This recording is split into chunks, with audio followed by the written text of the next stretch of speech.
Okay, thank you, everyone. Thanks for sticking with us. I know we're all that stands between you and happy hour. I'm Lisa Rosenberg, President of Consumer Brands at Allison Worldwide, and I'm joined today by Carly Gomez, SVP of Marketing at Fabletics.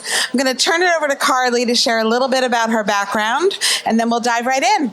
Great. Thanks, Lisa. I'm so excited to be here. And while we are what is holding you between the bar, if you'd like to grab a drink, we also encourage that. We feel like it's a much livelier group.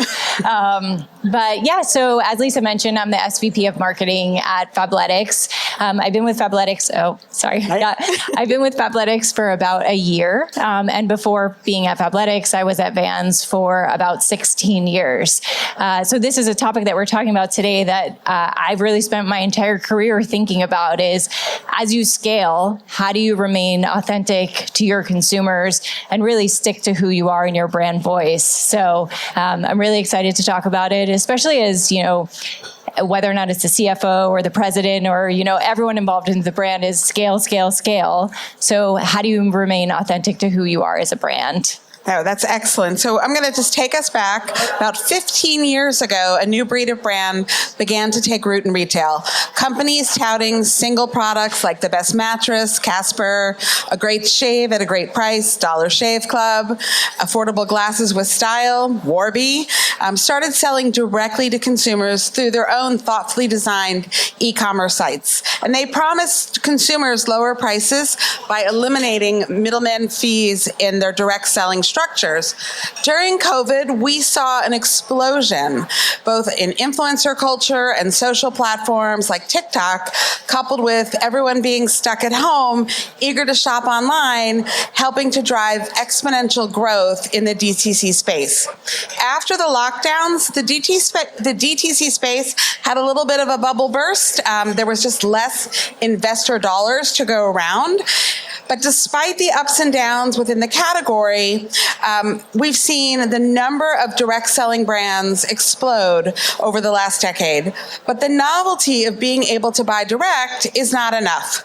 DTC brands need to give consumers a reason to buy, whether that's with specialty products, exclusives, early access, or loyalty rewards. We've got to give customers a reason to keep coming back. And so as we look to scale, which Carly already referenced, it's become clear that you need to employ a variety of online and offline channels to drive growth. So over the next 25 minutes or so, we're really going to explore what's working in the DTC space with a double click on how brands can scale and scale with authenticity. So I'm going to start my first question for you, Carly. Let's sort of zoom out, look broadly at the category overall. Who is killing it in the space and why? Yeah, so I'm sure you all are the same as marketers. We're spending all of our times looking at what the competitive set is doing, looking at what the best of the best brands are doing. So two brands that I think that are killing it right now, one is On Running. I think it's everything from the collaborations that they're doing. They did something with Loewe last year. Also, their connection to Roger Federer and, their ad with Zendaya. They use this level of fun and humor and creativity when they really marketed their brand. And I think that they are really resonating with our consumer in a big way. And what I also love is, the Nikes and the Adidas of the world didn't see it coming. And so these disruptor brands are, taking market share away from these huge brands that would have never thought it. And they're doing it in a way that truly connects with their consumers. So love On Running. The other brand that I think is doing amazing is e.l.f. Beauty. They're also incredibly innovative and creative in how they show up in the marketplace. So they know who their consumer is. Their Gen Z consumer wants to be entertained online. Anything that you see from their social media sites is CGI, fun. They're tapping into, actors that are from Bridgerton. It's just fun what they're doing. And, everybody that I talk to in the office that's Gen Z, they're like, oh my gosh, have you tried e.l.f.? It's so amazing. And then I'm like, where are you guys seeing all this? So, I do think that they are truly tapping into their consumer, which I think is ultimately the key for success. Well, that actually is a great lead-in to my next question, because I think when you think about DTC brands, a number of them employ either a membership model, some call it a subscription, but they look for ways to really reinforce to their consumer that they are part of a community. I think one of the first ones that I subscribed to was Books, which is a flower delivery service, and I loved getting flowers from myself once a month as a delivery. So I know you have at Fabletics like a VIP membership model, and I was hoping you could share how that works and how you think that helps to really engender loyalty amongst your base. Yeah, I would love to talk about that. Actually, all day today, as people have talked to me, oh, you work at Fabletics. I absolutely love that brand. But you know what? I don't need activewear every month. So I feel like I've spent part of my day educating people on the VIP membership, which I'm more than happy to do. But let me start out by saying what it is not. So it is not a monthly subscription where we're sending a box that is random and we're taking the dollars. Ultimately, it is a free membership. And what comes with the membership is, ongoing daily values similar with any other membership. So what that looks like for Fabletics is every day you get between 20 and 50% off of retail price.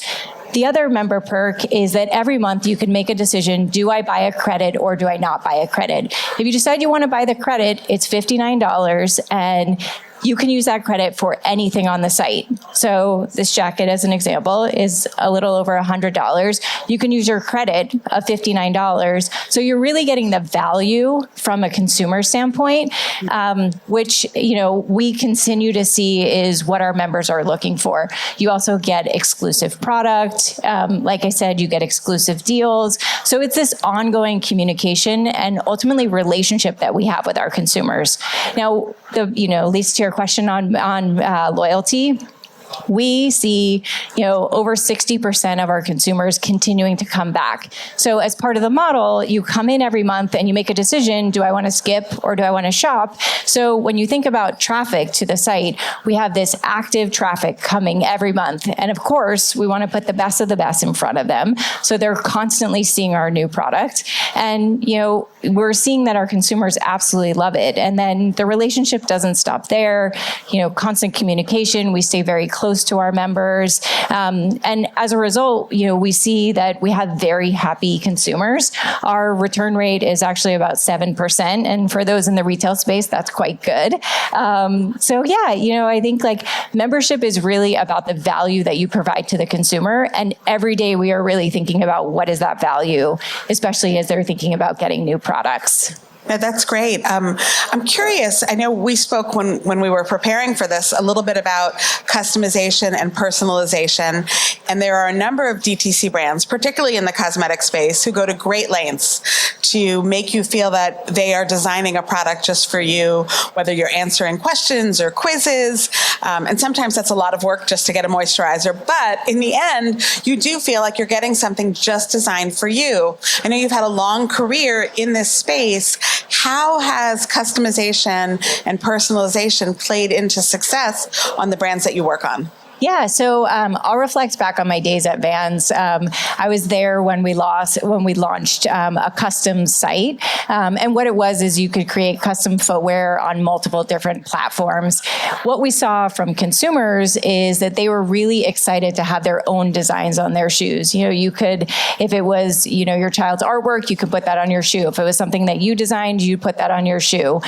From a brand standpoint, you can think about all the insights that you're getting, understanding we saw 100,000 people put daisies on their shoe. Flowers must be trending. We're all looking at different trend reports, but when you see people customizing, you also get so much more information on what they're looking for. And then of course we personalize it back to them. So that, that's one of the things that I did at Vans. At Fabletics, we also do customization. So for those of you who don't know, Fabletics sells men's, women's, and scrubs. And you can customize our product products. You can get custom embroidery. So when you think about scrubs specifically, if you have a dental office or, nurses, you can customize the logo of, the location that they work, or you can get something specific written. We also sell a ton of onesies in the holidays for people who are looking for, amazing Christmas cards. We customize those.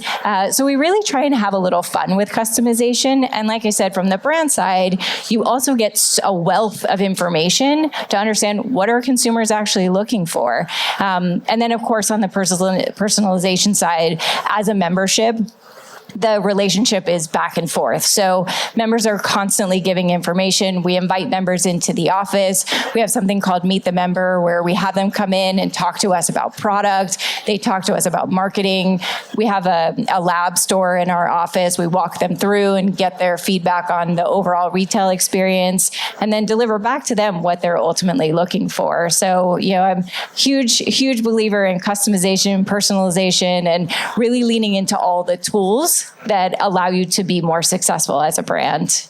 I think that's great. So if you take the idea of membership and customization and personalization, you're really signaling to your best customers that they're part of this community. Of course, yeah. What else do you all do, or how else does the notion of community sort of ring true to your customers and turn them from customers to loyalists to advocates? Yeah, great question, Lisa. So when I think about it, I'm sure many people said this today, is it's thinking about the overall ecosystem. So what are the consumer touch points and how are you engaging with the consumers as you're doing so? So of course, with Fabletics, there's the membership. That's one of the touch points. We have over 100 retail stores, which certainly serves as a community hub and center for us. At our retail stores, each of our retail stores have about 3 to 4 events a month. And so we invite the community in to take part in yoga classes, in running, in stretching, and just overall well-being. So, that's kind of the second touch point. And then when we think about our online presence, whether or not it's our website and how people engage with our website or on social, we're really thinking about how to keep things fun and light and people entertained. I heard someone earlier talk about just entertaining your audience. And you have to think about, in every touch point, how are you doing that? And, I think social is a really, really fun place to do that, where, you can be a bit more tongue in cheek and do things that you may not do on your website. So we really try and engage across all of our platforms and engage with our community. But of course, our largest community is really our membership, where we spend, the bulk of our time thinking about how to engage. Now that's terrific. I know, when I started off the talk, I talked about a lot of these brands that started as one product brands.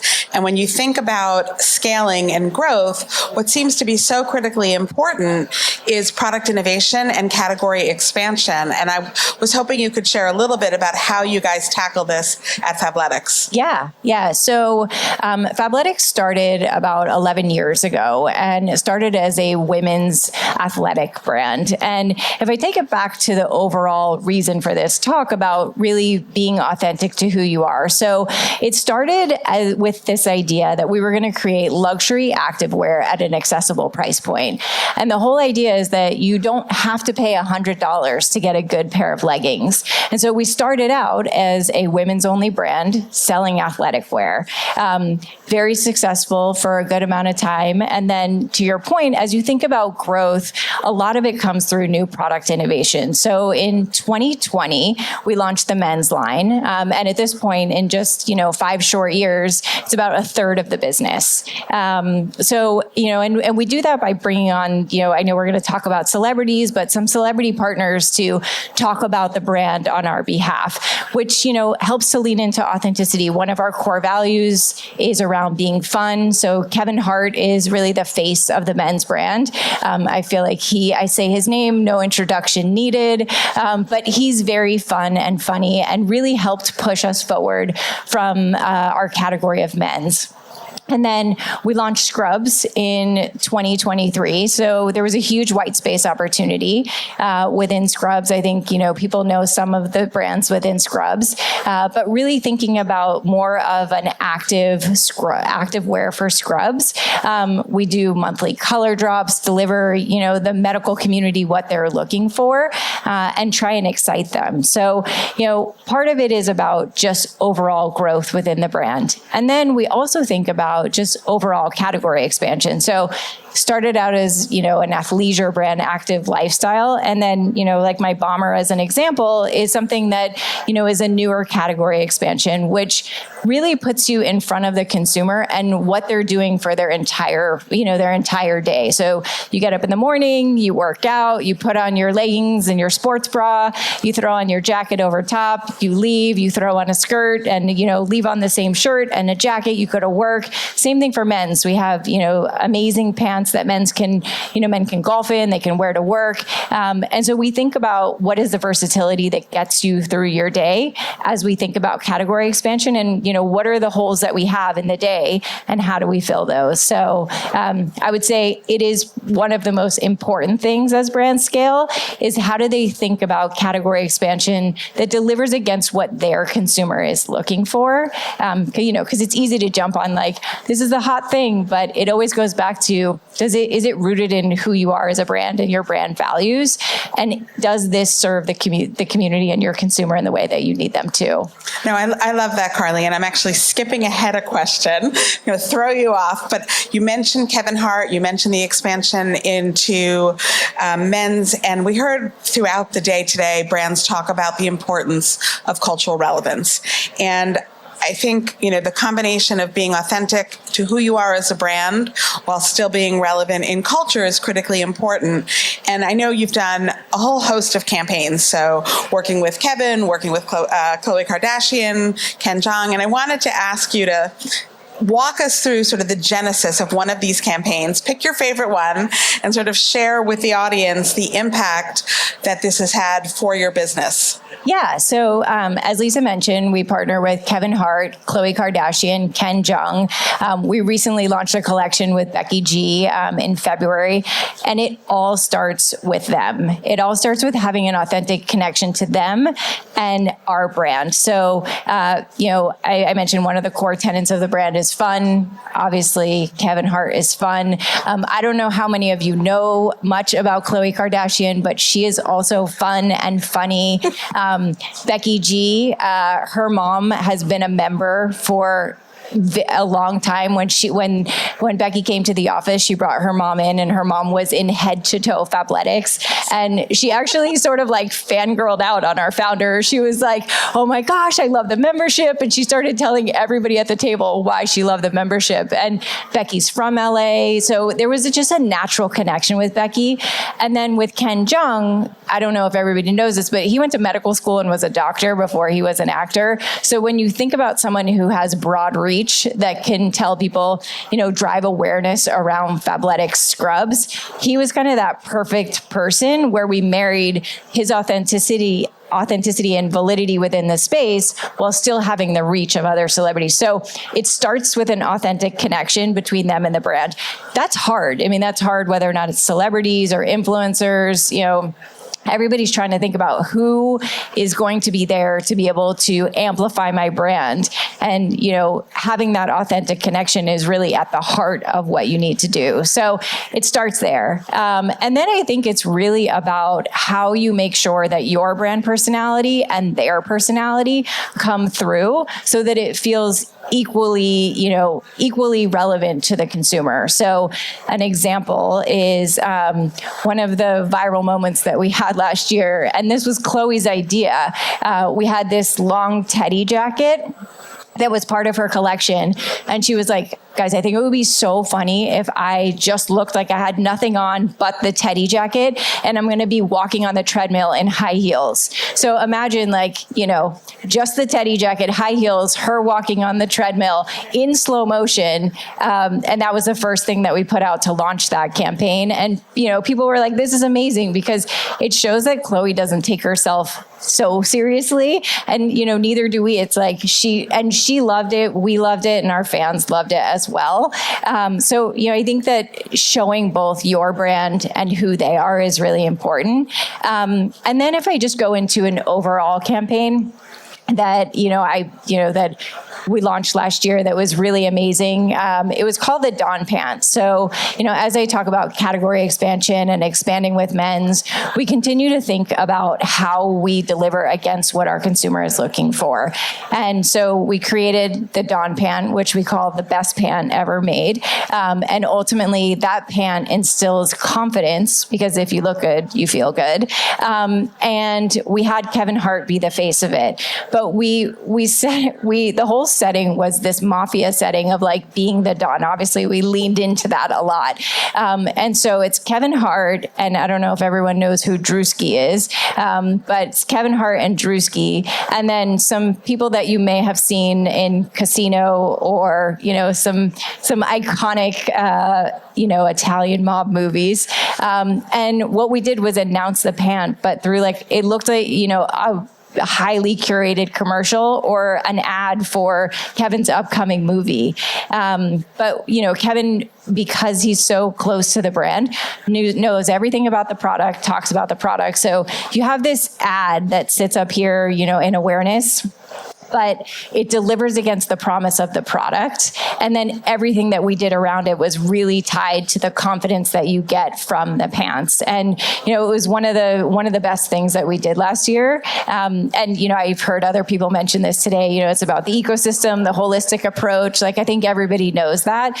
But for me, what it was really about is tying the elements of what entertain consumers back to our brand values and really thinking about, we have 5 F's as we think through everything. It's fit, function, fabric, fashion, and flexibility. And so you could add fun and you'd have 6. And fun, yeah, and fun.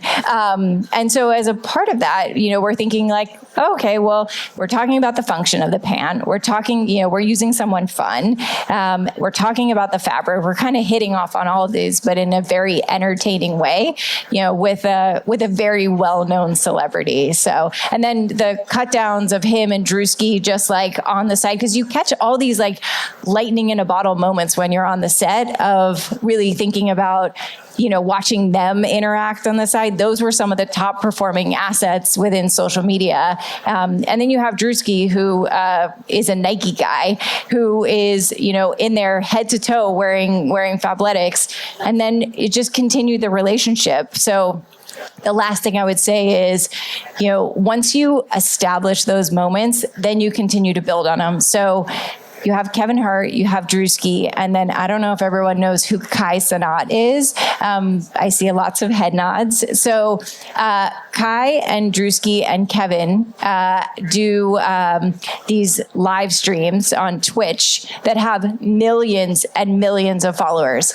And every one of them, since we did the Dawn Pant, they showcase Fabletics product because we have the relationship. And, it's just kind of the ongoing drumbeat of seeing them in the same pants, seeing them talk about Fabletics.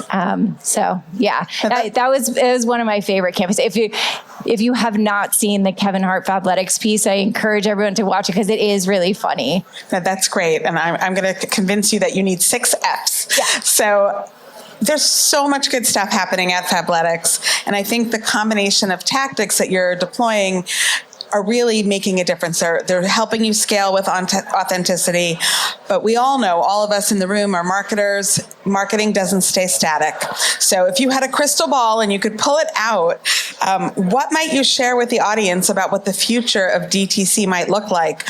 What do we need to see to drive engagement, community, and ultimately sales? How are things going to evolve? Yeah, so before I answer the question, because I'll get to it in a second, but I was walking down the street yesterday and somebody turned around to, someone random is like, hey, are there any AI sessions that I should attend? Just randomly asking. I feel like everybody is talking about AI. So AI, I think, is going to revolutionize the way brands are doing things. But I think that there's also tried and true things that people need to do as brands to stay relevant within culture. I don't know how many of you in the room has had anybody on the executive team say, all we need for you to do is create a viral moment and we will be good. So easier said than done, right? Exactly. And it doesn't actually do exactly what you need. It drives virality in the moment, but you have to keep going. You have to keep talking to the consumer. So I think, it's really staying relevant in culture and staying true to who you are. I think we probably all know the brands. We can recite them off the top of our head who have sort of lost their way. And as a result, you see them kind of veer off from a success standpoint. So I think it's knowing who you are and staying true to that. That does become harder as you scale, but it also becomes more important. And I think ways in which to do that is just staying constantly connected to your consumer, whether or not it's through your website, through your socials, through your retail stores. And I think that, I was talking to somebody recently who said, Carly, oh my gosh, like 5 years ago, I was going to write a eulogy to retail stores. Thank God I never published it. And I was like, yeah, thank God you never published it. But I think retail, we're seeing retail stores come back, especially amongst Gen Z. Yeah. Like the American Eagles, like the Gaps of the world, you kind of see, people are going back to the mall even to hang out, which is what I did when I was a kid. But, I think there's these tried and true things and you have to lean into those things, but then you also have to evolve and move forward and adapt. And the thing that I really love about Fabletics is as an 11-year-old brand is really established and is set up for continued growth and success, but also has the heart and the hustle of a startup. And what that means is we move fast, we're agile, we listen to our consumers, we constantly test and learn. And, I think there is an element to moving fast and keeping up with what's going on with what your consumer's doing because culture is moving really, really fast. So absolutely. And I think your point of listening to your consumer is so spot on. Last night I had the good fortune of seeing Corey from Elf, the CMO of Elf, talk, and she talked a lot about how they also spend a tremendous amount of focus listening to their consumer. I want to thank you. I want to thank Brand Innovators. I don't know if we're allowed.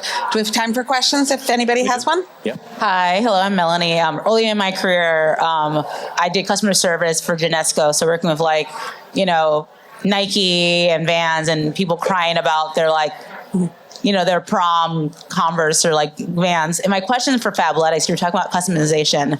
What's some trends? What are some things that what's really popular? What things are people constantly trying to get customization for? Peel that back. I would love to hear that. Yeah. So, let me kind of stay on Fabletics scrubs specifically. So, what we're seeing there is this crazy demand for prints and trends. And, I think that's specific to that consumer base where, they really at least the medical community that we talk to, they love, cultural moments, whether or not it's, Valentine's Day or St. Patrick's Day. So leaning into that. In terms of other trends that we're seeing from customization, I do think it's about creating that personal touch and feeling like consumers can be unique. There's, I'm sure we've all seen it, the meification. I don't even know how meification, where everybody's starting to look the same because everyone sees the same TikTok trends. There is kind of this outcry for people to be I want to be unique. I want to feel like me. And I think customization allows you to do that where you're still buying the brand that you love, but you're able to make it unique and your own. So, I think that's what we're going to continue to see, especially as, the algorithm keeps feeding you the same type of things. Hi, my name's Kurt. I work at a company called 1021 Creative. You were talking about how Fabletics prides itself on being culturally relevant, right? Through its marketing and through its products and partnerships. So when John here was talking to Andy from Poppy yesterday, Andy said something interesting in that they plan out their year, but then they replan every month so that they can keep up with culture. How does Fabletics operationalize flexibility so that you can be culturally relevant? Yeah, so we are also thinking far out and close in. So our go-to-market cycle is about 18 months. We're really planning and thinking about, what we're going to stand for as a brand. I think that that's really important. What are the big programs, the big categories that deliver against your strategic initiatives and your long-term goals? I feel like everybody needs that. And then there's the piece that I was saying about, operating like a startup. We are also going back and always relooking at our plans. Has the consumer changed? Have consumer expectations changed? Has culture changed? And reacting to those things in real time. We as a D2C brand, we operate much closer to market than some, of the larger brands. And what that allows for is agility. So we start shooting creative about 2 months before we go to market. So we are very, very close to market. It leaves zero room for error, which sometimes drives anxiety. But overall, it allows for us to change and move with the speed of culture, while also understanding, what did we decide 18 months ago? Are those things still relevant? Obviously there's a product component to it, but how we market that product and how we go to market and actually put it in front of the consumer, we have space to make those changes. Hi, I'm Jenna. I head up content for Mint Mobile, which is an entirely D2C brand. And I'm curious, what's the biggest challenge that you've had with scaling? Is it getting budget approvals? Is it process? Is it resources? What's really the biggest challenge to growing what's already working? Yeah, I would say the biggest challenge, and somebody else mentioned this earlier, is really the balance between brand and performance. So, as a brand, I really believe that you have to mean something to your consumer beyond price. And, that's really important, is how you show up, where you show up, how you engage with your consumers. But, over the last couple of years, as we all know, most brands have leaned very heavily into performance, because most CFOs love to see the immediate ROI. Everyone's very closely tracking ROAS and CAC. We are no different, and it is an integral part to our business. And so, the ongoing thing is to really talk about and make sure internally everybody is on the same page that brand and performance are really, really important, and you have to think about how to balance them. And years ago, somebody gave me this amazing chart. It was very simple, but it was basically saying how you think about brand and performance depends on the maturity of your brand, and think about it as a relationship. When you're in a new relationship and you really need to drive a ton of awareness around your brand, or I guess your relationship, you're having to spend a lot more on performance, and then you evolve it over time. And I think every brand is unique to understand where they are from a maturity standpoint. But, I feel, and talking to other people, is that is definitely a challenge that a lot of marketers are up against. But the good thing is over the last year and a half, I'm also seeing more and more of it's the year of the brand. We're so excited, we're going to spend more in brand. And it's just making that actually come to fruition. Hi, I'm on creative for Mint Mobile, and I was wondering if you have any thoughts on finding the right brand messaging. And once you find your brand voice, how do you keep and protect it? Because there's so many other cooks in the kitchen, and everyone has their own different voice, but really staying true to that can be really challenging as a brand, especially as you grow and expand. And I'm sure as a company that started with women's clothing, expanding to men, how do you navigate that? How do you, protect brand voice? Yeah, I heard the woman from PNC Bank talk about the brand book and making sure, that was, I know that they spend a lot of time. I think it's always thinking about, okay, what do our brand guidelines say? What have we set from a tonality standpoint? And are we staying true to that? And I think that it's an evolution, and it's a constant gut check. Does this sound like us? Is this on brand? I actually think it's a daily thing that you need to do, is looking at copy, especially in the performance space, is what's going to get someone to click and what feels like us. So, of course, there's these guiding documents that guide us all. And then there's just the ongoing maintenance to say, is this right for us? Does this feel like a right thing for us to say? And making sure that you're getting the right people in the room to give feedback on it. Because, as marketers, everybody gives feedback, lots and lots of feedback. And so it's really understanding who are the right people who are giving the information to say like, yes, this feels on brand, or no, this feels like a little outside. So yeah, long story short, it's an everyday thing. Great. Thank you so much. I think we're at time for the day, but that was fantastic. Thank you, Lisa. Thank you, Carly. That was great.